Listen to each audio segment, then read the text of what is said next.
question of tariff refunds. Rhode Island is a small business state.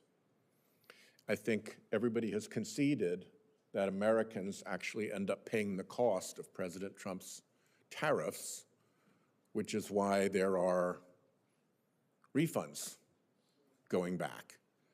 I have two concerns. We've spoken about this before. I have two concerns about the refund situation. One, if you're a giant corporation and you have an enormous staff that is capable of being tasked to go and pursue tariff refunds through CBP, great, you can go back and get your refunds. If you're a small business that got whacked by a tariff, it's not easy.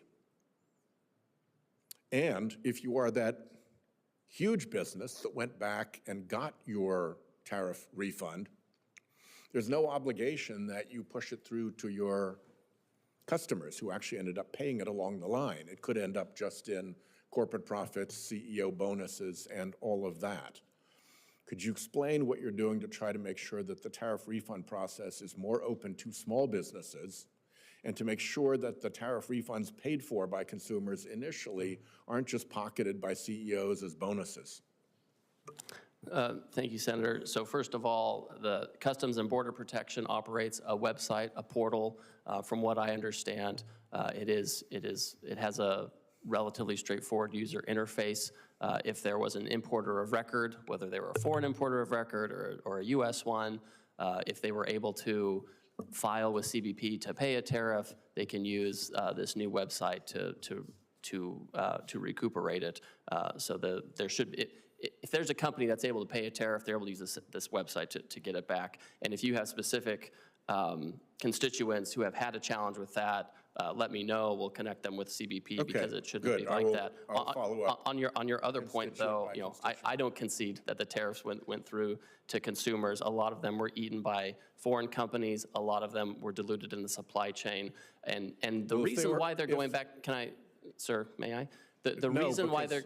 You can't, because I'm the one who has the limited time here. You're here all day. I've got 5 minutes. You don't want an answer. So that's why I want to jump back in.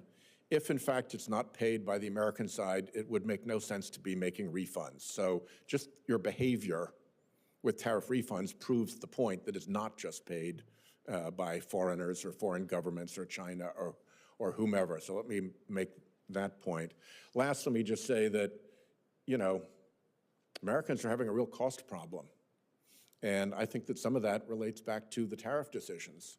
Anybody who's got a small business or who's going to buy something that has a component that is manufactured in Canada that now has a 50% added cost associated with it, I think is going to have a real problem. And I would urge you, and I think it's in your interest as an administration, try to help reduce the burden on American consumers by reducing the level of